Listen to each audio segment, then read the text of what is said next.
Hello one and all, and welcome to the Let's Play of a game that I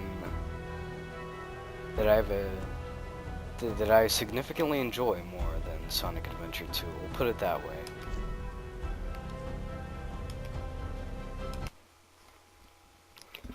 So yeah, this is Tomb Raider, the definitive edition. Now, you might say that this does not look like the definitive edition. The definitive edition is a console-only game, is it not? Well, this is the PC version, so this is the definitive version, is it not?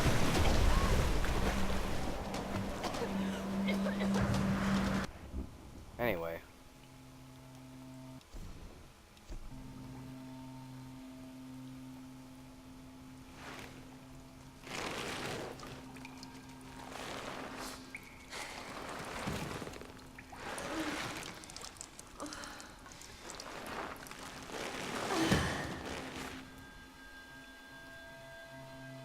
We're just gonna skip through all the cutscenes here. If you want to watch them, well, I'm sure you can find them if you search.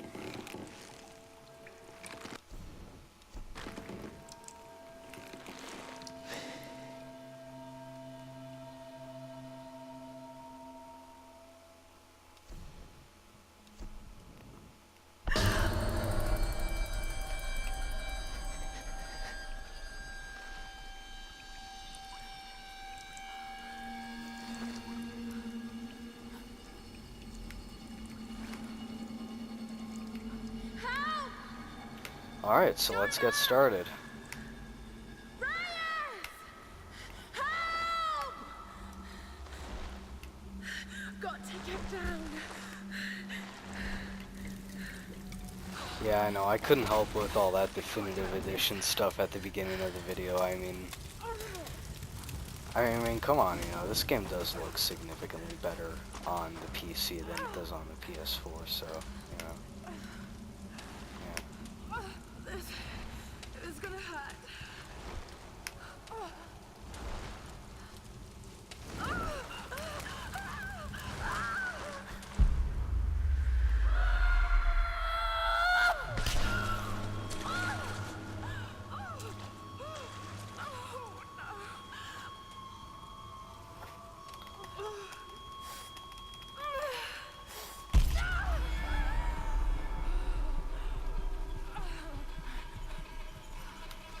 Alrighty. So yeah, this is the reboot of the Tomb Raider franchise, released in 2013. Oh God. It's a very good game in my opinion. What is this? What I like about this game is just how well it performs. What happened to you? Like, I'm running it on ultimate settings right now, and even though I only have an R9 280X, it's still running above 60 FPS, which is fantastic in my opinion.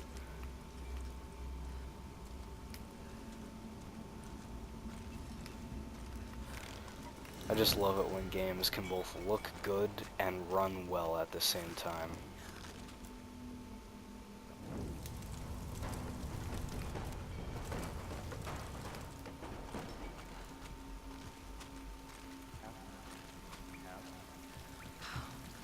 We must have heard me. Oh, damn it.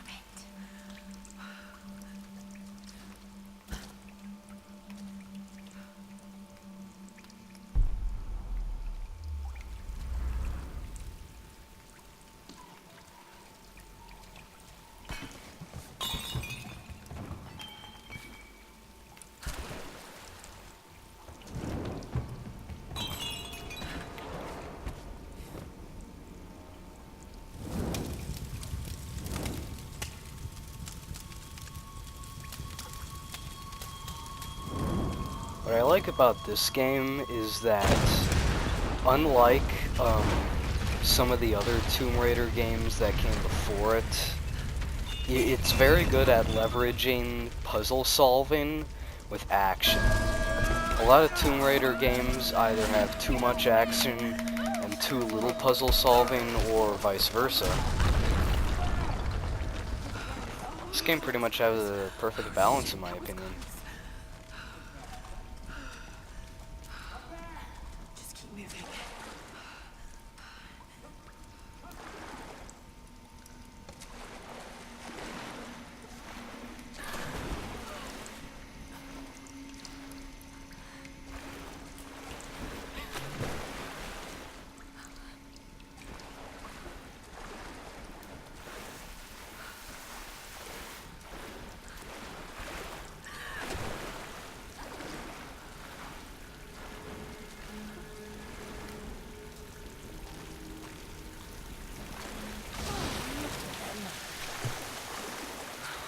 Tide. Need to find a way out. More fire. Thank God. What kind of contraption is this?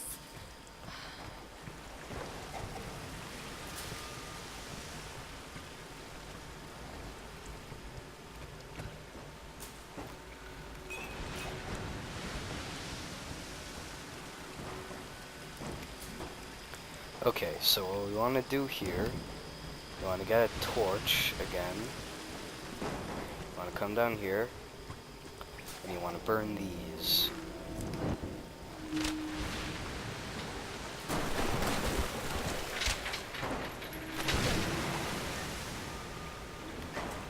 Then, it's just a matter of going up here, jumping onto this.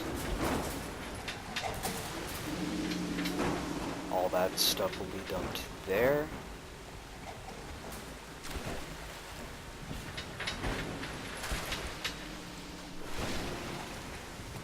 Go back up.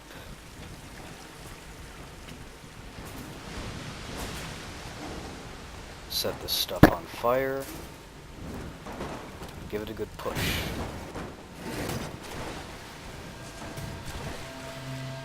That's the first puzzle. I've got to get out of here.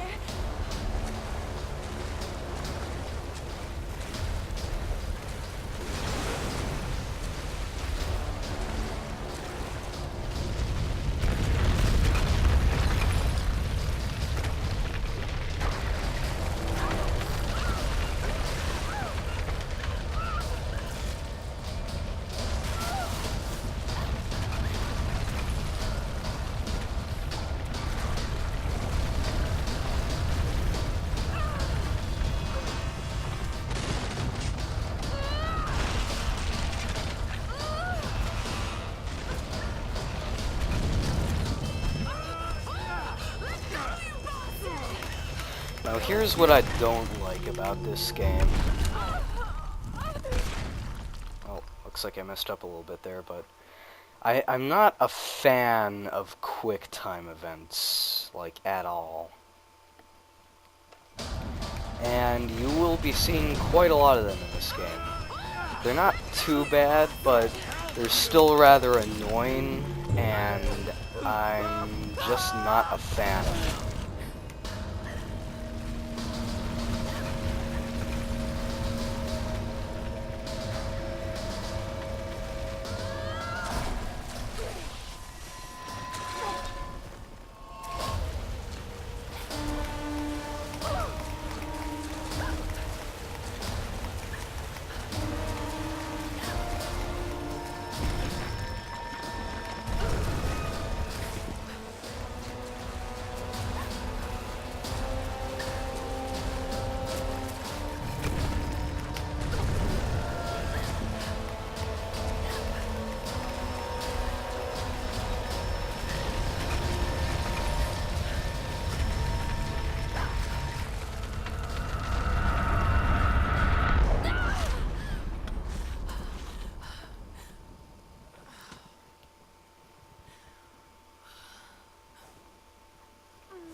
This game looks absolutely gorgeous.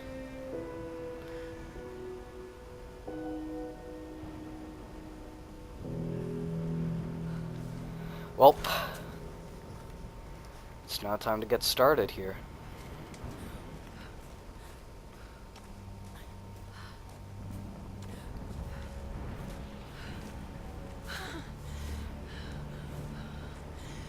The lifeboat.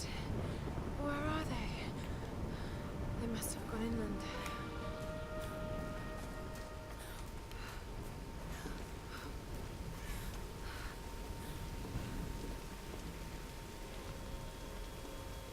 Okay, take it slow.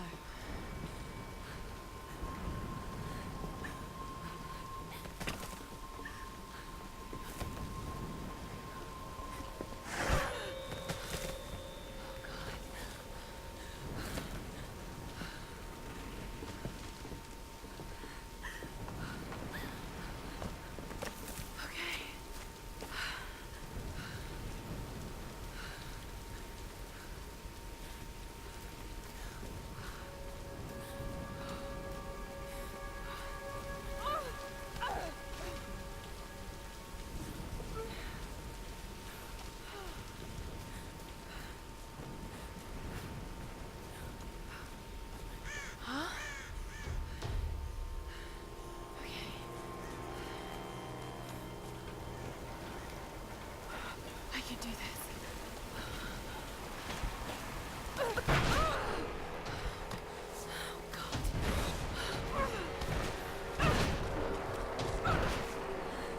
Now, of course, just as in old Tomb Raider fashion, there's plenty of, platforming and, climbing on ledges and such, so... it knows its roots. It's pretty cool.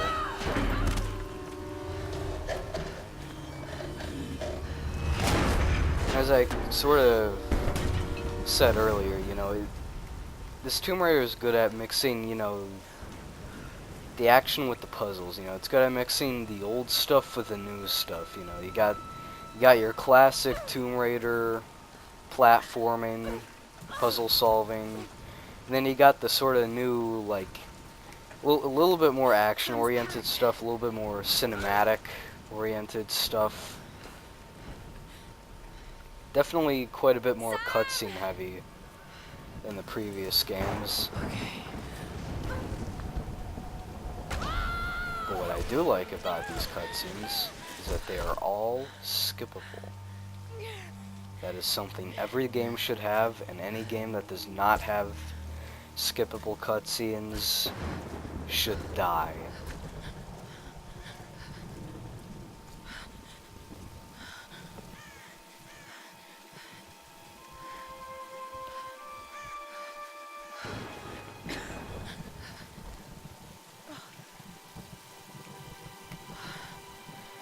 Okay, it looks like we are going to get introduced to a new mechanic of this game. Those being the camps. Now... Here, let's see, I think we'll see it in a second. Is anyone listening? Please respond.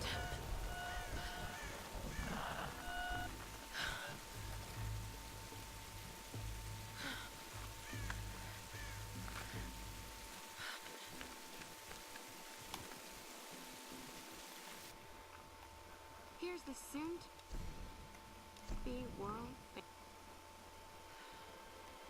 So yeah, how camps work in this game is that they're basically checkpoints, and each camp you go to, as soon as you reach the next camp, you can go back to any of the previous camps that you visited, and if there are any collectibles or pickups that you've missed in that specific area of the game, you can always go back to it,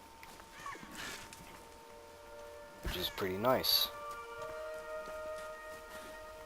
But most of the stuff like that, like journal entries and stuff, it's really just stuff for achievement hunters. None of it's required to beat the game or even to really enjoy it fully, so we're probably not going to do a whole lot of that. Now, what we are going to do is we are going to get our first weapon, bow and arrow. I can do this.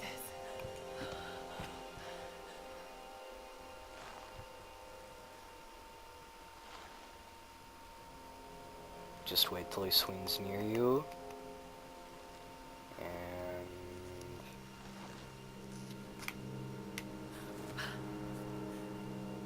okay, now.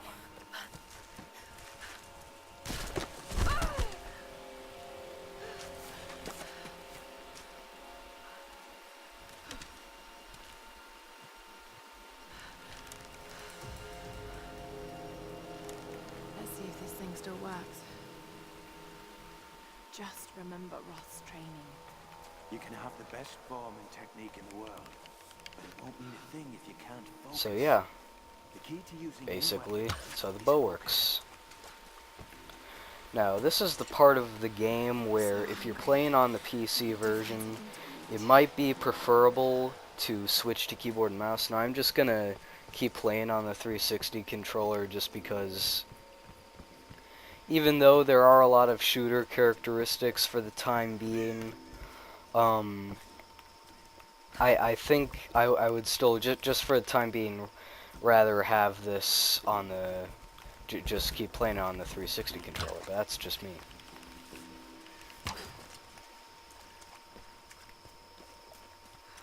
Now what you're supposed to do is you're just supposed to find a deer, do that.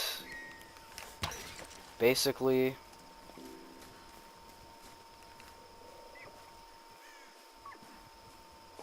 continue to shoot until they die.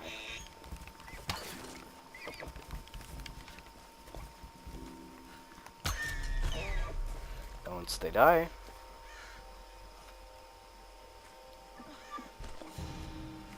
there you go. Right, back to camp.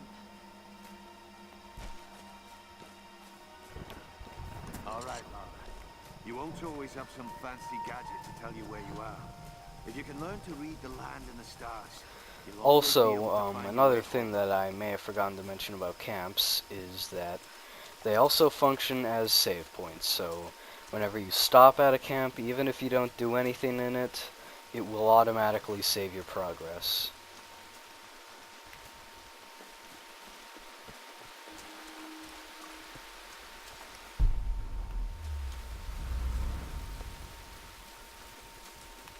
Oh yeah, by the way, whenever you press LB, it'll show you where your objective is in case you ever get lost, which can happen pretty easily in this game,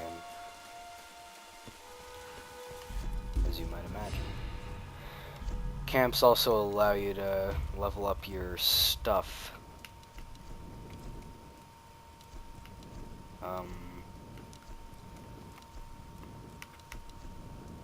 I mean, it's nothing like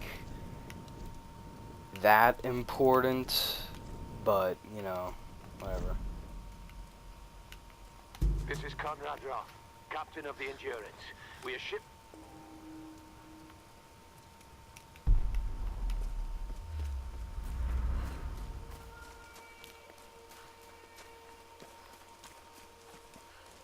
Music.